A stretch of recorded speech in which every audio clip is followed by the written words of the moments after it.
Hi friends, welcome to A to Z Learning channel. This video is part of our new series that we are starting from today. This is going to help you in your busy life where you don't have time to go through the newspapers and analyze what are the kind of key news, business news today. So this video will help you summarize the key news that you need to be aware about from a business perspective. If you are a regular investor in stock market, then these news items are going to be very important for you to be informed about your investment decisions. And if you are generally kind of interested in the financial world, then this quick summary of business news every day will help you understand what's going on around you. So without any further delay, we will start our video. The first news that we would like to cover today is this is the result season.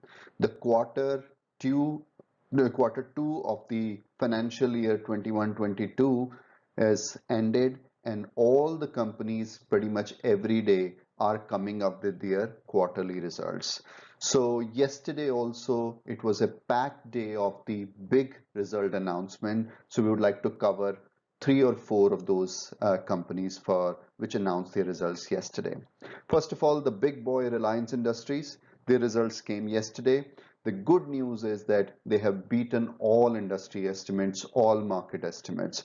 Number of analysts, number of news channels were expecting them to report strong numbers, and they haven't disappointed. Their profits are up 43% and revenues are up 50%.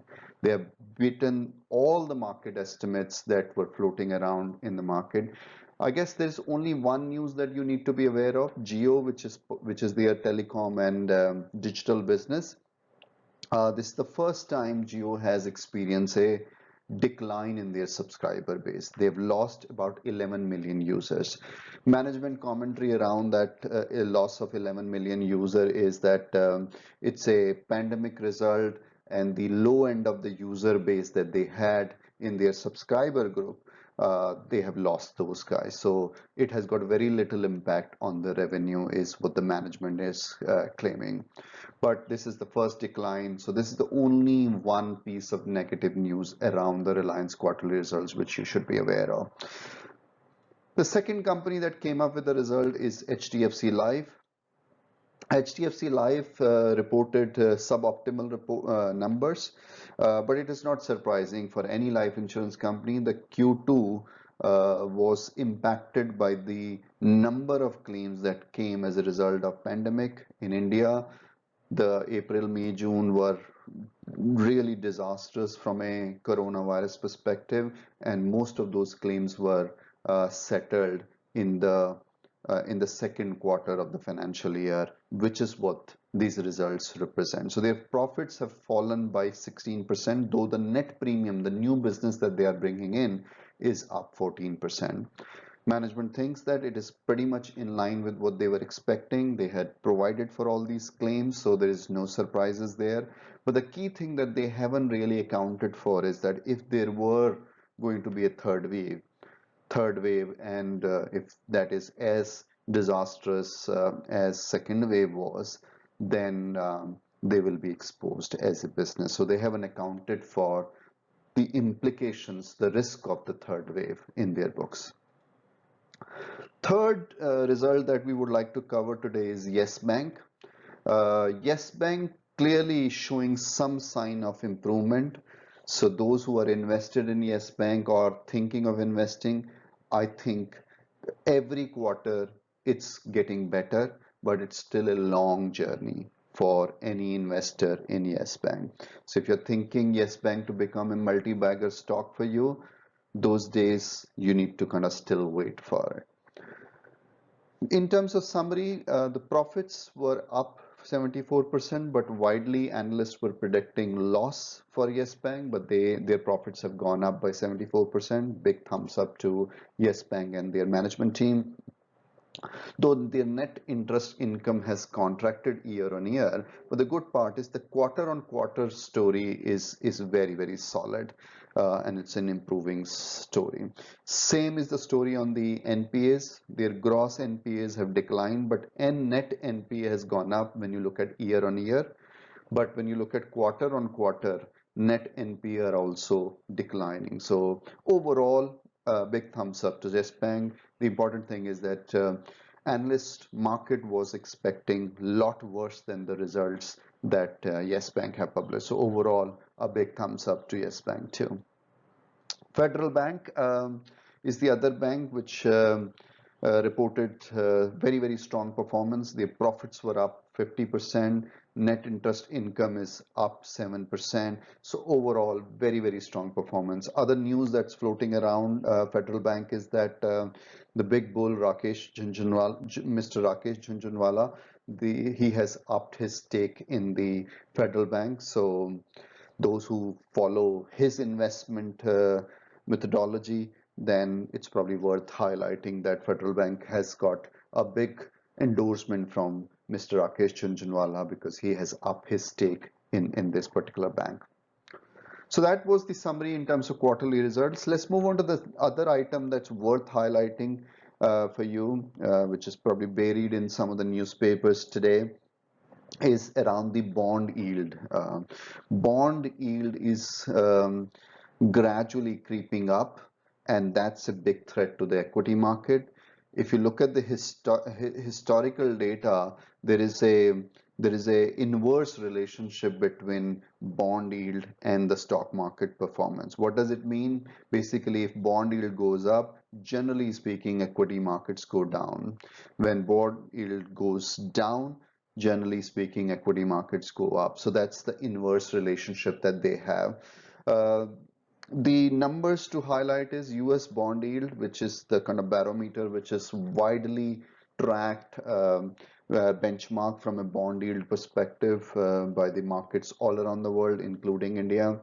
US bond yield is now 1.67%, and in last 3 months it has gone up 44 basis points, and in this calendar year itself it has gone up by 75 basis points. So it's kind of gradually creeping up, and that's a big threat to the equity market.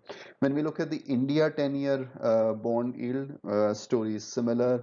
The current bond yield is at 6.37%, which is already up almost 50 basis points in this calendar year. So that's something to watch out. If you're looking to kind of go long, you need to be mindful of this historical inverse relationship between bond yield and the equity markets. The third, I think, big news in my view is that movie theaters finally opened in Mumbai, which opened on Friday. I don't know how many of you know, but Mumbai is the India's biggest cinema market, and that's the biggest place where all the movies are made. So that opening up is a very good news for the entertainment industry, for the cinema goers, and for the cinema industry.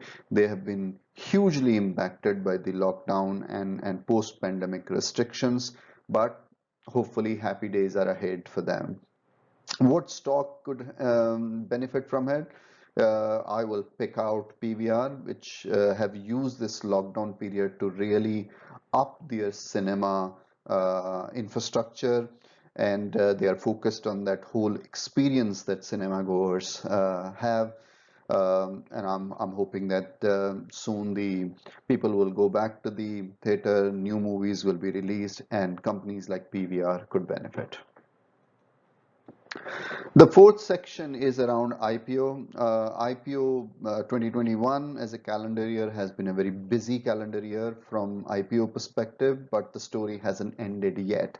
Nika, a kind of, I guess, very widely awaited IPO, is finally clear in terms of the detail. It will open next week on October the 28th. It will open till November 1st, and the price band that they have set is between 1085 to 1125 a share, and the overall issue size is going to be over 5300 crore, but only about 10 to 12% is the fresh equity. Balance 88 to 90% is going to go as a secondary sale, so offer for sale. But 630 crore is a decent sum that will be used for the further expansion of the firm.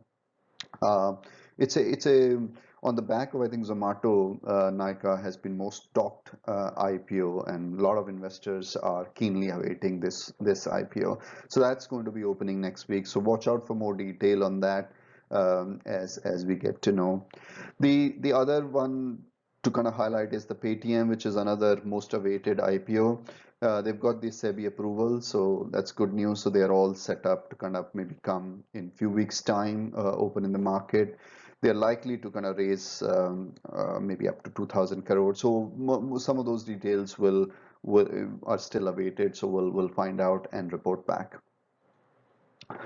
And I guess the just to finish on the business news today, one news which is worth kind of celebrating is that India achieving a mammoth milestone of 1 billion jabs. So 100 crore jabs have been administered in India.